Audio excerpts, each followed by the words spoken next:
Hi, everyone. My name is Jonathan Olshan, K-12 Technology Integration Coach at Warwick School District in Lidditz. And this presentation is using AI to wonder and learn for Module 7, our mini lesson assignment. Our learning objectives today in this presentation, our goal is going to be to explore the role of AI in education. Learners, we're hoping that you'll be able to identify at least one potential benefit and challenge of AI, hoping that you can explain two ways educators can responsibly integrate AI into their teaching practices while addressing ethical concerns, and evaluate how AI can complement instructional practices while fostering the 6 C's. I always like to begin with this activity. It's called Name That Podcast. I'm going to play just a section of a podcast for you and see if you can identify it. I ever feel like schools are kind of running on like a hidden operating system? Mm-hmm. Well, today we're cracking the code. Yeah. We're diving into this academics manual you sent our way. Right. It's No, dense. it is. But whether you're a teacher, an admin, or just super curious about how grades and reports like really work, we got you. Yeah, what's interesting is how much this manual reveals about like the shift toward. All right, I'm going to pause that right there. If you weren't able to guess, this podcast is actually 100% generated by two AI bots. And what I actually did was I upload our academics grading manual, which is about a 25-page PDF, to Google Notebook LM, where I was able to convert it into this podcast format. So you can hear kind of a conversational back and forth between these two very realistic bots about our academics manual.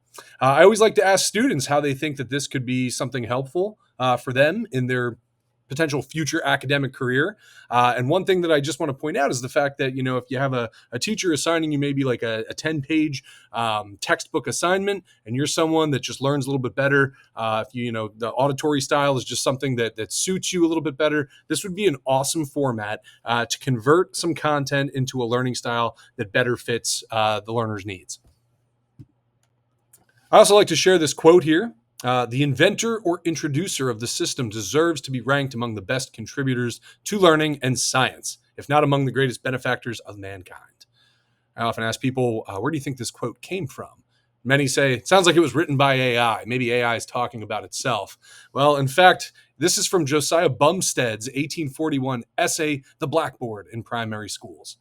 And the reason I like to share this is because it's just a nice reminder that education is always evolving. It's always changing. While we might have some hesitation about AI right now, there may have been that feeling about blackboards in the school classroom, so many hundreds of years ago. The reality is we've been using AI for a while now, whether it's with Siri or Alexa, whether it's face recognition on our phones or predictive text with Grammarly, or even perhaps using streaming services that offer suggestions about what we think we may want to watch. AI has been around for some time. So what is it? Well, AI is the ability for machines to learn and to think and to make decisions like humans, helping solve problems and perform tasks more efficiently. Generative AI, well, that's the thing that's going to be able to create new content like text, images, music as it learns from data. There's a great video here. You've probably Common Sense Media. I strongly recommend you check this out. We're not going to play it right here, but I will put a link to this video in the description in the video. You're welcome to check this out, but just a nice visual way of showcasing what AI really is for students and for teachers. And of course, AI is trending around the world. I always like to just take a quick look at how it is, whether it's Microsoft tapping 3 Mile Island to power AI for the next 20 years with over that $1 billion contract that they've spent, or for detecting new archaeological sites in the desert, or even Apple Intelligence introducing its AI platform to the iPhone. And as far as how it's trending in education, even trusted sites like ISTE, where we take a lot of our technology standards, they've introduced an entire AI piece right there for standards in education. And overall, what we're looking at is how can we now leverage AI to be effective for us so we can be better planners and teachers and instructors, and how can we help support our students with the use of AI. So I'm part of an AI task force at the IU13, and one thing that we've been talking a lot about is our hopes and fears for AI. And I think it would be naive not to admit that there are some fears that we have, whether we're talking about privacy and data security, whether we're talking about AI with cheating or spreads of misinformation, things like that. But we're also very hopeful as well. we do hope that it can better foster creativity and create personalized learning experience for students, and giving them immediate feedback. These are just some of the ways that we think AI can really be transformative in education. There's a great video here from Dr. John Spencer. Had a chance to hear him speak just last year. And he put this great video together of why AI won't replace teachers. Again, I'm going to link that in the comments or in the description below in the video, but absolutely worth your time to take a look at that. But to sum it up for you, I will just let you know that no, AI can't replace teachers because it doesn't provide empathy. It doesn't provide the same creativity. It doesn't provide the motivation and inspiration that teachers typically do. And that's just important to remember, that although AI can be a great resource, it just certainly can't provide the same personal feedback that a teacher would. And ultimately, our teaching goals, they don't change. We're still all about the 6 C's: critical thinking, communication, creativity, collaboration, character, citizenship. These are things that we want to focus on when we're teaching. And can we use AI to reach that goal? Absolutely. What a treat that the lights turned off. Excuse me.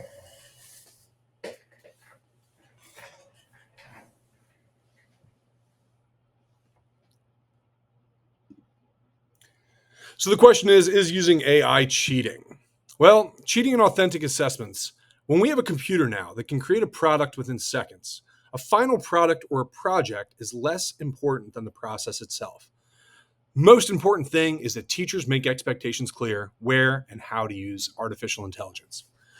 I provided a survey for our 6th grade, 8th grade, and 10th grade students when I came in and did a lesson on artificial intelligence.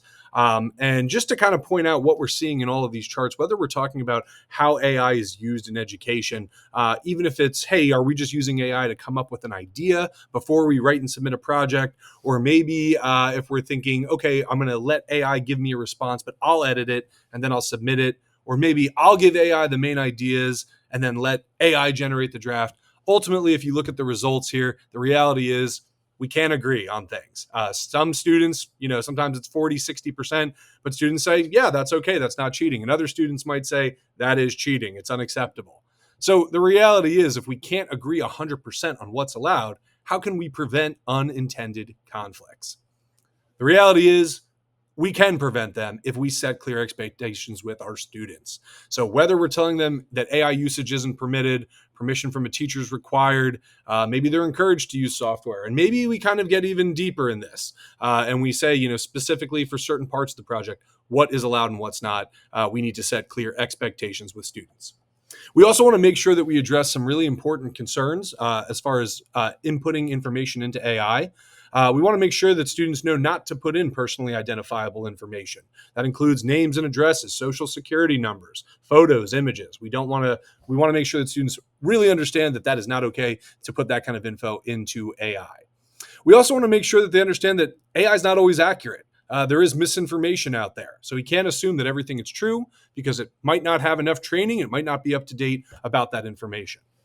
It's also important that we address unfair bias. There are some algorithms that will unintentionally favor or disadvantage certain groups based on the way it's programmed. This can lead AI to make unfair or inaccurate judgments, and it's very important that we're aware of that. We also want to be aware of copyright and authentic ownership. If something's completely produced by AI, it's essentially public domain.